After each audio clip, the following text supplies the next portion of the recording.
शासनपति भगवान महावीर स्वामी को भाव से वंदन करती हूँ। श्रमण संस्कृति के अग्रदूत वीतराग भगवान के शासन में आचार्य पद को सुशोभित करते हुए ध्यान योगी युग पुरुष शिवाचार्य भगवान को बारंबार वंदन करती हूँ। गुरनी मैया महासाध्वी सरल आत्मा श्री वीणा जी महाराज साहिब को शत नमन करती हुई धर्म प्रेमी बंधुओं, माताओं एवं भाभी जीवों, आप कल सकारात्मक विचारों के ऊपर प्रवचन श्रवण कर रहे थे। ज्ञानी आत्मज्ञानी महात्माओं की ये वाणी थी जो आपने श्रवण करी, और आज आपके समक्ष उन्हीं की विशेष एक वाणी रखना चाहूँगी। कहा गया है, दुनिया में कोई इतना अमीर नहीं होता कि वह अपना गुजारा हुआ कल खरीद सके, और कोई इतना गरीब भी नहीं होता कि अपना आने वाला कल ना संवार सके। ये तो धर्म प्रेमी बंधुओं अपने हाथ में ही है। आई होप कि मैं उम्मीद करती हूँ कि आप इन पंक्तियों को समझेंगे और अपने जीवन में ग्रहण करेंगे। जब भी हम अपने जीवन तत्व को निहारते हैं तब तब प्रकृति और परमात्मा के प्रति अहोभाव और साधुवाद से भर उठते हैं। जब जब किसी के जीवन में रोग और मृत्यु के क्षणों के साक्षी होते हैं तब तब संसार के स्वरूप का चिंतन हो आता है। क्या कि नानक दुखिया सब संसार। जब हम दुख और कष्टों को देखते हैं तो हृदय में आत्म सापेक्ष होने की प्रेरणा जागती है। जब सबके जीवन तत्व को निहारते हैं तो परमार्थ के भाव हृदय में उजागर होते हैं। गौर से सुनना। दुख, ईर्ष्या, निराशा और कष्ट ये सब जीवन के नकारात्मक पहलू हैं। जीवन को जीने की दृष्टि से जीने का अनुभव ही जीवन में अंतर्दृष्टि को खोलने का आधार है। अगर हम दुखों को देखने जाएंगे तो धरती पर ऐसा कौन सा प्राणी है जिसे अपने जीवन में दुखों और कष्टों का सामना ना करना पड़ा हो। अगर सुखों को निहारते जाएं तो ऐसा कौन सा स्थान और घटक है जहां हम सुखी होकर सुख देने जाएं और हमें सुख ना दिखाई दे।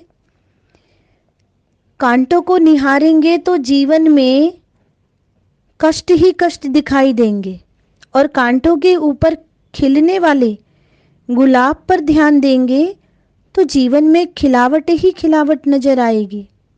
हमारा जीवन तो हमारे लिए किसी तानपुरे की तरह होता है धर्म प्रेमी बंधुओं, भवी जीवों, जिसके तारों को अगर कसना और साधना आ जाए तो तानपुरे के तार संगीत का सुकून देने लग जाते हैं, और अगर तारों को कसना और साधना ना आए तो तानपुरे के तार ही कौवे की कां कां बन जाया करती है। ऐसा महापुरुष फरमाते हैं। ये एक सीधा सा सवाल है कि 3 और 3 कितने होते हैं। प्रश्न किया जाता है कि 3 और 3 कितने होते हैं। अगर केवल योग बिठाना चाहेंगे तो 3 और 3 6 होते हैं। अगर रचनात्मक दृष्टि का उपयोग करते हैं तो 3 और 3 33 होते हैं। 3 और 3 को आपस में उलट दिया जाए तो वे 66 हो जाते हैं। 3 और 3 दोनों को ही एक दूसरे के विपरीत कर दिया जाए तो 36 का आंकड़ा हो जाता है। 3 से 3 को अगर गुणा कर दिया जाए तो 9 हो जाते हैं, और 3 माइनस 3 कर दिया जाए तो 0 रह जाता है ना कमाल की बात। ये 3 और 3 का आंकड़ा व्यक्ति को इस बात का प्रेरणा देता है कि 3 और 3 6 तो सारी दुनिया के लिए होते हैं, किंतु हमारे जीने की बलिहारी तो तब है जब हम 3 और 3 को 33 कर सके। तारों का कई लोग उपयोग नहीं करते होंगे, इसी तरह लोग तुंबे का उपयोग भी नहीं करते होंगे, लाठी का भी कई लोग उपयोग नहीं करते होंगे। पर अगर उनका एक संयोजन, एक रचनात्मक संयोजन कर दिया जाए तो वही तुम्बा, लाठी और तार जुड़कर तानपुरा बन जाया करता है। मेरे लिए जीवन एक तानपुरे का संगीत है।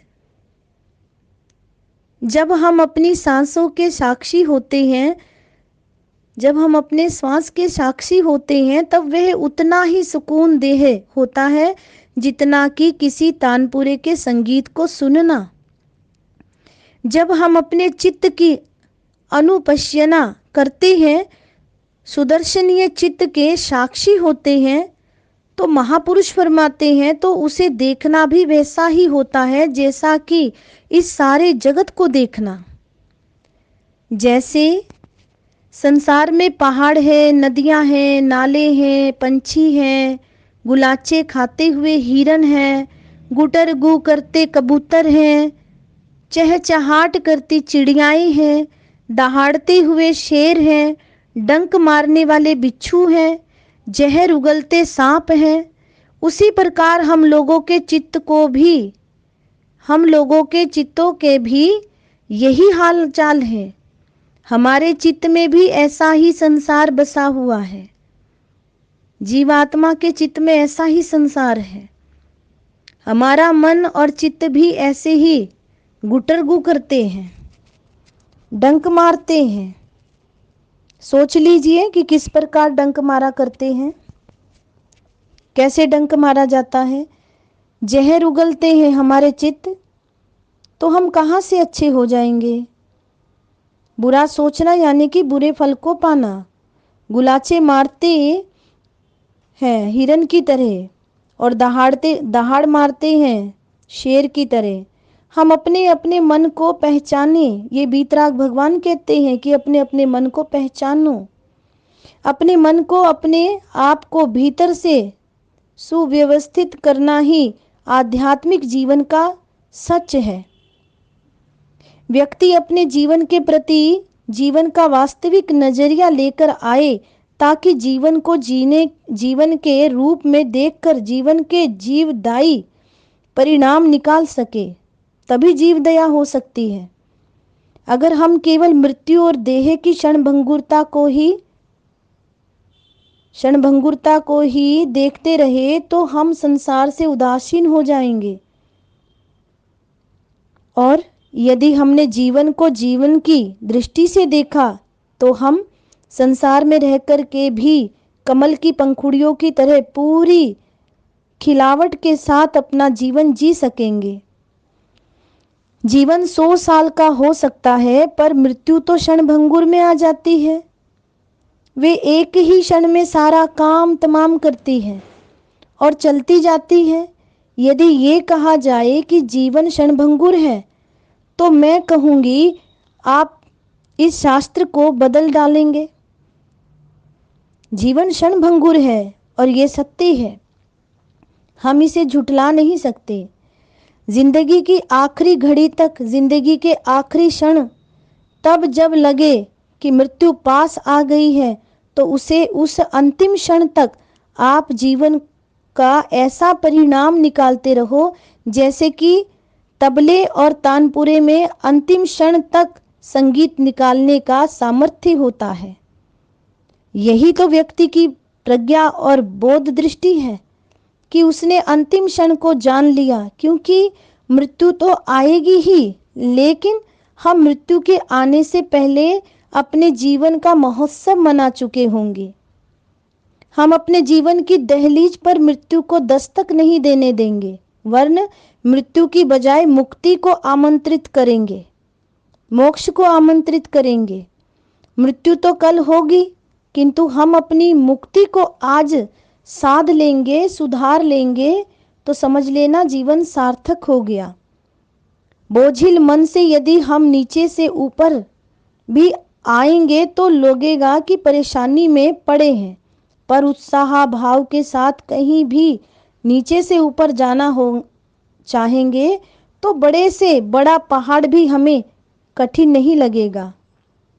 जब हिमालय की यात्रा पर जाते हैं तो उस वक्त कितना पुरुषार्थ करना पड़ता है। तो ये हौसला हो तभी हिमालय पर जाया जाता है। तो हमेशा याद रखें कि अपने जीवन को किसी को गिराने के लिए नहीं, उठाने के लिए बनाओ। जीने के लिए खाओ, खाने के लिए मत जियो, और क्षणभंगुरता को पहचानो। जैसे कि महापुरुषों ने कहा भी है, जीवन नैया पार हो तेरी, क्या तूने ऐसा सोचा है। आत्मा का उद्धार हो तेरी, क्या तूने ऐसा सोचा है। आत्मा का उद्धार हो तेरी, क्या तूने ऐसा सोचा है। क्या पाया है, क्या खोया है, क्यों दुनिया में तू आया है। क्या पाया है, क्या खोया है, क्यों दुनिया में तू आया है। इतना तो बतला दे मुझको, क्या तूने धर्म कमाया है। क्या तूने धर्म कमाया है। कितनी कटी 84 फेरी, कितनी कटी 84 फेरी, क्या तूने ऐसा सोचा है। आत्मा का उद्धार हो तेरी, क्या तूने ऐसा सोचा है। जीवन नैया पार हो तेरी, क्या तूने ऐसा सोचा है। आत्मा का उद्धार हो तेरी, क्या तूने ऐसा सोचा है। क्या तूने ऐसा सोचा है। तो ये सोचना है कि जीवन नैया पार हो मेरी और मैं इस संसार सागर से पार हूँ। ऐसी भावना हमने रखना है। उत्साह भाव के साथ ही जीवन को जिया जाए और उत्साह भाव के साथ ही अपने कर्म योग को संपादित किया जाए। व्यक्ति जब सांझ को घर लौटता है तो थका हारा आता है और पत्नी से कहता है बहुत थक चुका हूँ, तब ये समझ लीजिए कि ये बात वही व्यक्ति कहेगा जो अपने घर से ही बेमन से निकला था। सो हमारा असली घर तो सिद्धालय है, परमानेंट घर। यहाँ तो हम मेहमान हैं और मेहमान की तरह हमने रहना है। और यदि यहाँ की मलकियत को मलकियत बन करके रहे तो फिर गड़बड़ हो सकती है।